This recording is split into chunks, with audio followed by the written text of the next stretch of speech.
those on Zoom, I know you have been commenting some and asking why the screen is going from one to the other.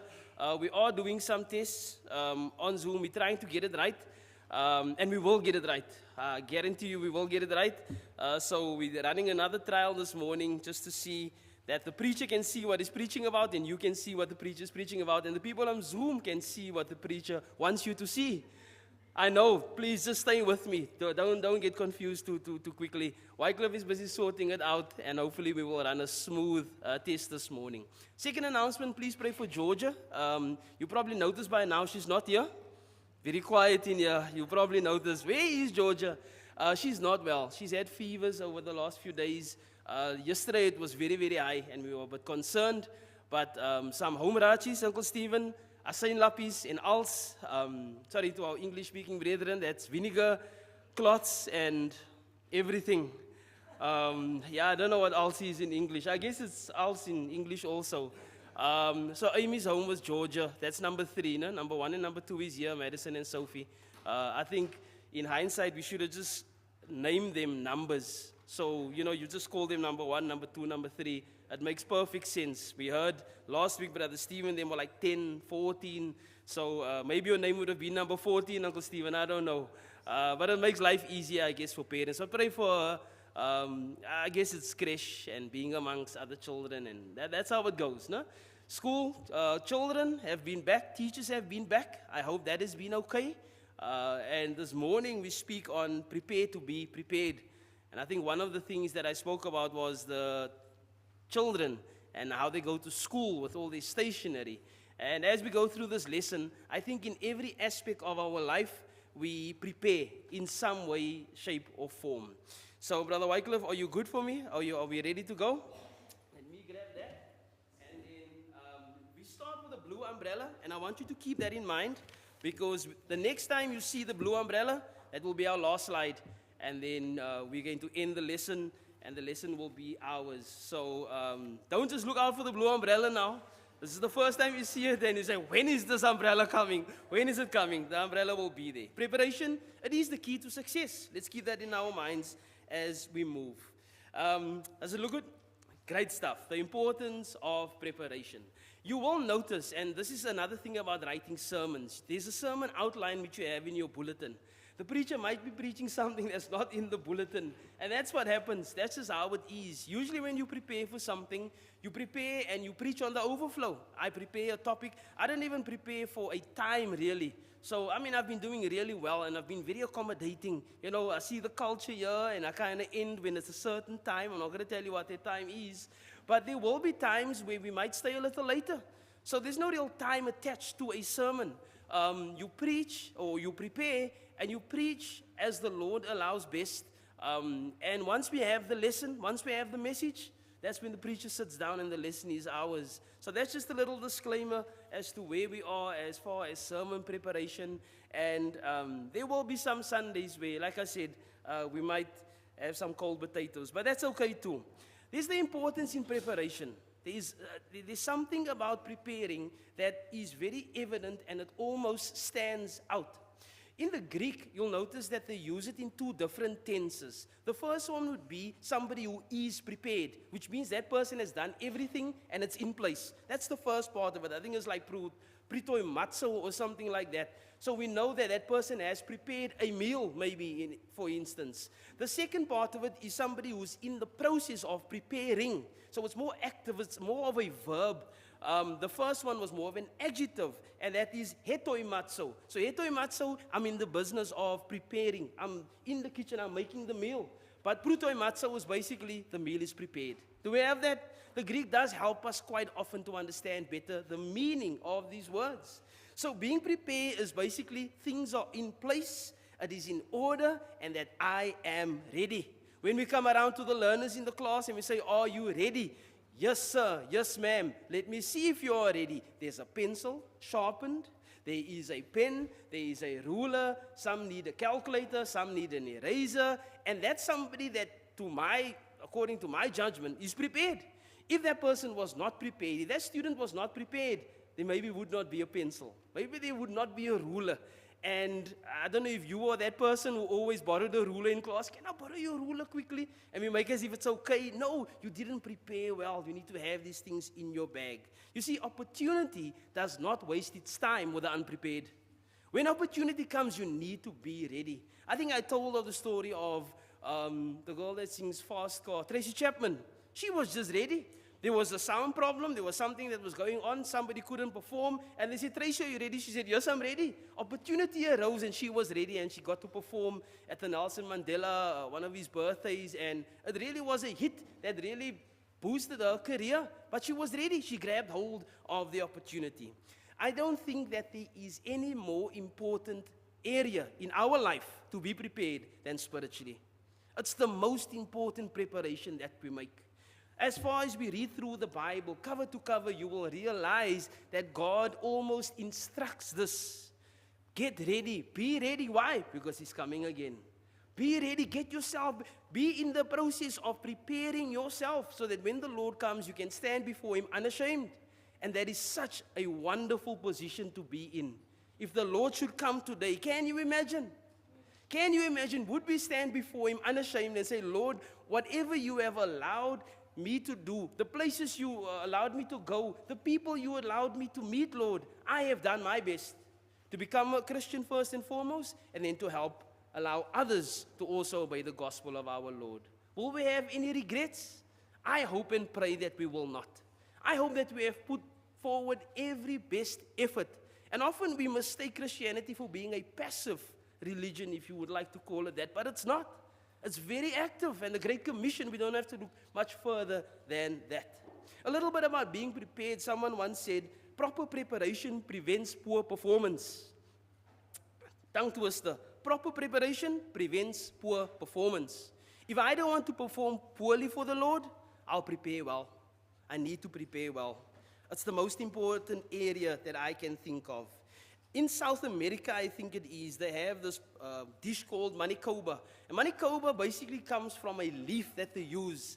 I don't know how they tested this, because it needs to boil for 7 days. It contains hydrogen cyanide. I don't know if anybody has made it here, but I'm thinking, how did they test this? Maybe the first day they boiled it for 24 hours, made the dish, someone died. They're like, oh, we didn't boil it long enough. Day 2, let's try 48 hours. And eventually they got to 7 days that this leaf must boil. It's the base of the dish. So basically, they grind it down. It's the base of the dish. And if you eat manicoba, you know that this is what you're eating. I think the leaves is called like cassava leaves or something.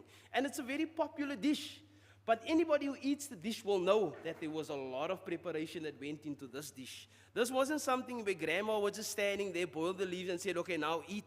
There was a 7-day process that took place. And when I eat this manicoba, and please, brethren, don't get any ideas of making this dish now and inviting the preacher after 2 days. 7 days you wait, and then you say, preacher, now you can come and eat this manicoba. But can you imagine the preparation that goes in? Similar to the student. The student looks at his bag and says, you know what, I need to put all of these things. And usually we do that on a Sunday night, so that when Monday comes, I've prepared well. The same thing with this dish. So I don't think preparing is a faraway concept for us. We understand what it is to prepare. We can look at a chef. You come for an interview, you need to have sharp, clean knives. That's just what you do. You don't come there and say, oh, sorry, I made a dish for my family in the week and my knives are a bit blunt. No, your knives must be sharp and your knives must be clean. So that when you start cooking, you're ready to cook. You are well prepared. We move to our first point, and maybe a good grasp of what preparation is like is to look at those who were unprepared. If you have your New Testament, and again, we would love for you to have a copy of God's Word, and we will bless you with one if you are here for the first time. Even if you are not here for the first time, we would love for you to have a copy of God's Word, because it is the power of God unto salvation. It can literally change your life, and you end up in heaven, and it's because you had a copy of God's Word in your possession. So if you do not have a Bible, Brother Mazi is in the back, we would love to bless you with one. Matthew chapter 25, I'll be reading from verses 1 through 13. And it's basically just to touch on those who were foolish. I don't think anybody this morning here would want to be called a fool. I know my children don't like it, but the Bible speaks of those who are foolish. I wouldn't want to be called foolish. Now, they call you a lot of things, but foolish is not something to be proud of. And here we see 5 of them were wise and 5 of them were foolish.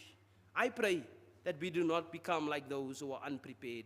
I pray that we become like those who are wise, those who heed to the call and do what is required. The only way we can do that is to prepare well. From verse 1 it reads, Then the kingdom of heaven shall be likened unto 10 virgins who took their lamps and went out to meet the bridegroom.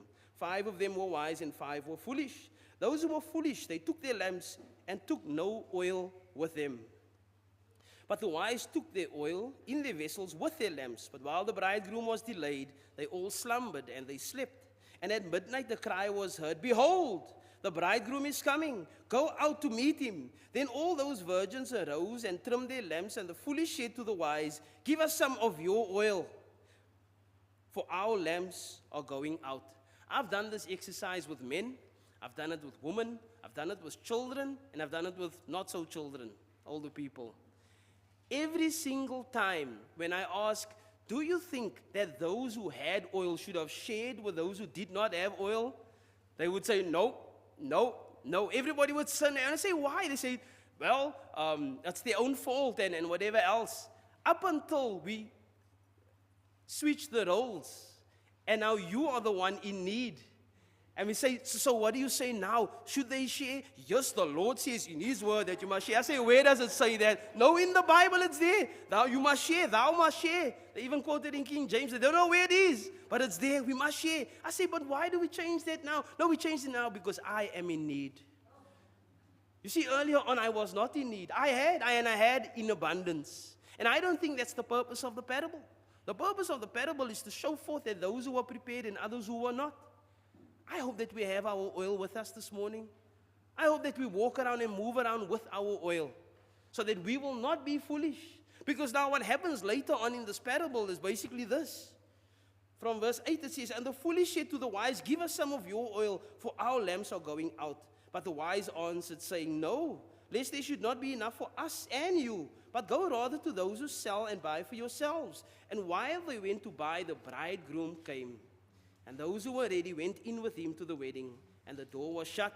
Afterward, the other virgins came also, saying, Lord, Lord, open to us. But he answered and said to him, Assuredly, I say to you, I do not know you. Watch therefore, for you know not, neither the day nor the hour in which the Son of Man is coming. The whole idea was to be there when the bridegroom opens the door. When the doors open, we go in. Sadly, those who did not have oil, they had to go back and actually go and get oil. And in that time, the bridegroom comes. And the door is open. And those who were there, the wise, they go in. The unprepared did not go in.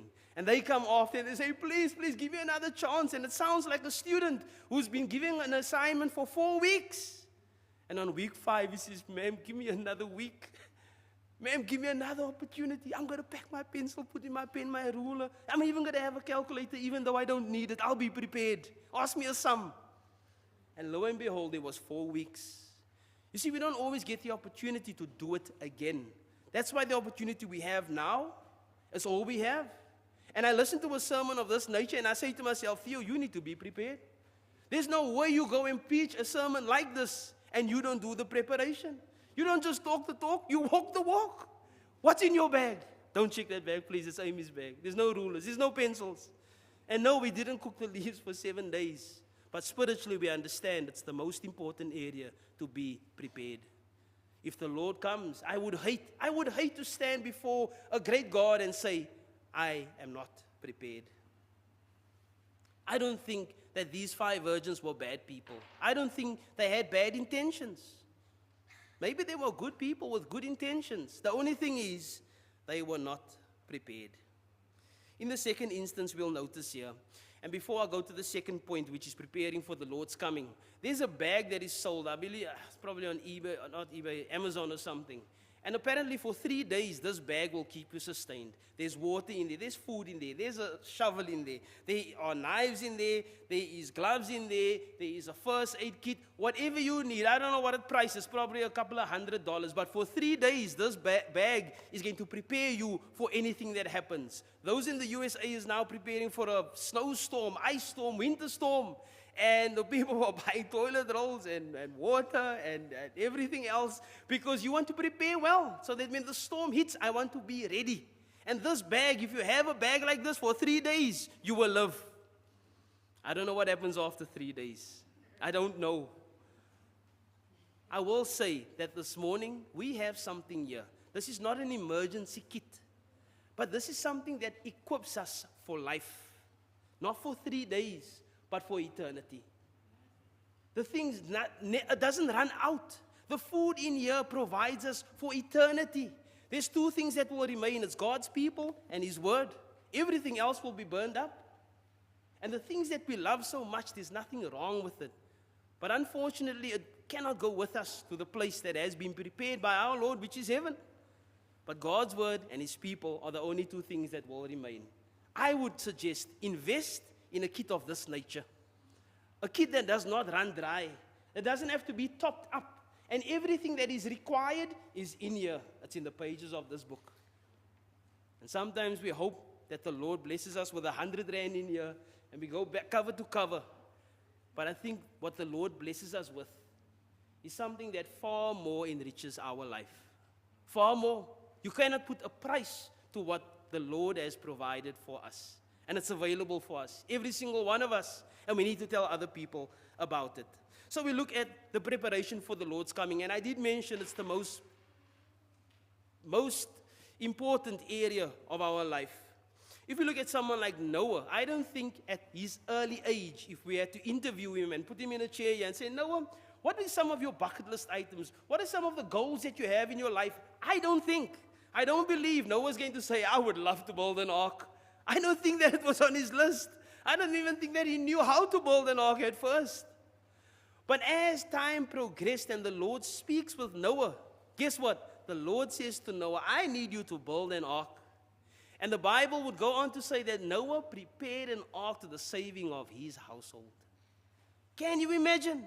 The very thing that you maybe did not know how to do or you didn't plan to do, that's the very thing that saves your family's life. And when they were in that ark, they probably thought, Noah, thank you so much for building this ark. And I guess the same can be said for those we share the gospel with. Thank you. Thank you for getting into this ark, which is the Lord's church. I don't think the benches are made of gopher wood, but I believe that spiritually, this is the ark that the Lord wants us to be in today.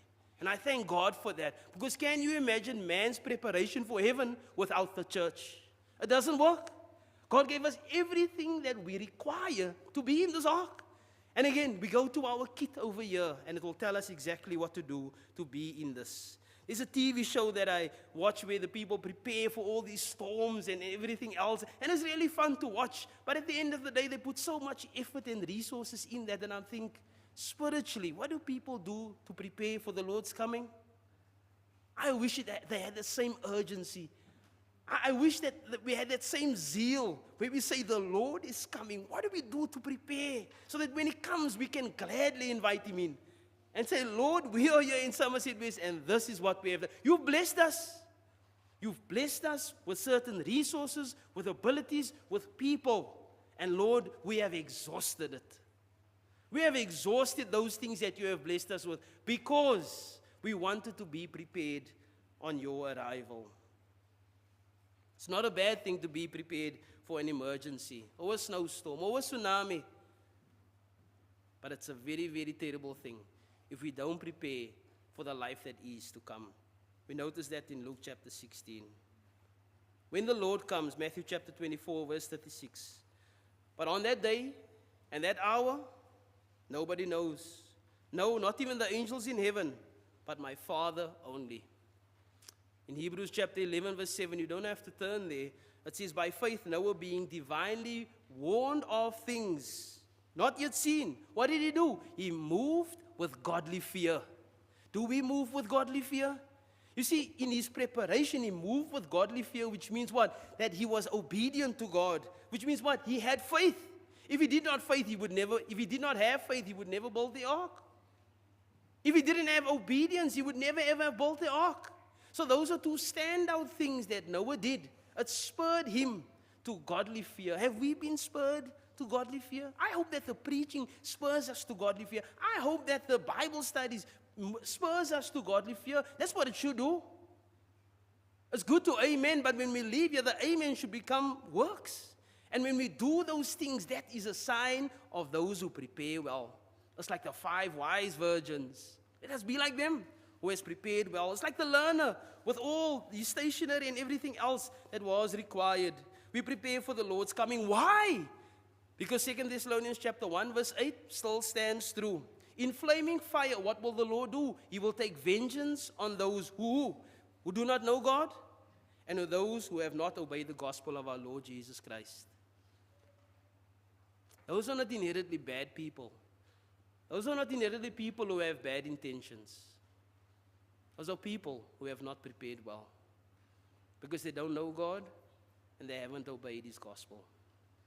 Brothers and sisters, friends and neighbors, you and I play a big part in sharing the good news with people. Some people don't know. Some of them genuinely don't know what the good news is. And you and I have been blessed with the opportunity to call them to a side and tell them, you know what? I have some good news to share with you. That's what the Lord would want of us. If not us, then who? We move to the next slide and you'll notice here that when we prepare for the Lord's coming, John the Baptist did some really, really good work as far as preparation. It's probably a study that we can enter into and spend quite a bit of time there. But for the purpose of this morning's lesson, can I ask that we turn to Mark chapter 1? And Mark chapter 1 will give us a really good example as to the example of John the Baptist. From verse 1 it reads, the beginning of the gospel of Jesus Christ, the Son of God, as it is written in the prophets, behold, I send my messenger before your face, who will prepare your way before you. John, this is what you do. What am I going to do? You are going to prepare the way for the Messiah. Now, not everybody will like it. Not everyone will agree with you. And that's okay. What your job is, you prepare the way. Prepare the way because the Messiah is coming. So we see the word prepare in there. Verse 3 says, the one crying in the wilderness, what is he going to say? Prepare the way of our Lord. Make his path straight. What did John do? Well, in the first 3 verses, he preaches the word. In the second, verses 4 and 5, he starts to convert people. And then verses 6 through 8, his example stands true in the help of preparing people. You and I can probably learn from this morning, and we can do the very same thing. Dangerous. Did you see the blue umbrella? Now my time is running. John prepared the way, but he also prepared the people. Notice in the first instance here, in that first 3 verses, what did he say? He said, the Messiah is coming. You need to prepare yourself. In 1 Corinthians chapter 1, you'll note there that people called preaching foolishness. They say what you are doing is foolish. Now we know what foolish is. It's unprepared people. Foolish things is things that doesn't amount to much. God uses the very thing that people called foolish, and He saved people thereby. How will they hear? Except they send a preacher. And what does the preacher do? He preaches the word. And God uses the very thing that they were almost making fun of to save mankind. Another thing that John did was he converted people. Verses 4 and 5 will give us more insight on this. And it says from verse 4, John came baptizing in the wilderness and preaching a baptism of repentance for the remission of sins. Then all the land of Judea and all those from Jerusalem, they went out to him and were all baptized by him in the Jordan River, confessing their sins. I love the fact that you actually see it in action here. He preached and people listened and they obeyed. That's where conversion happens. And another study that we maybe need to enter into is the conversion. Have we been, converted? A lot of people have obeyed the gospel, and have we been converted? What does that look like? What does a converted person look like? I used to think in the early days of my Christianity was people who don't drink, people who don't smoke. That's what I thought. I said, if you don't drink and you don't smoke, you are converted. Romans chapter 12 gave a little more insight as to somebody who's transformed from the inside out. a transformed mind, the way you think. And you see, the way we think as Christians, it must be different to those in the world. Those in the world will call this foolishness. We understand that this is our worship to God. This is my lifeline. This is what I do. And if I should do this 7 days a week, then that's what I will do. I understand that this is my authority. And again, some might call it foolishness. Some might call it an outdated book.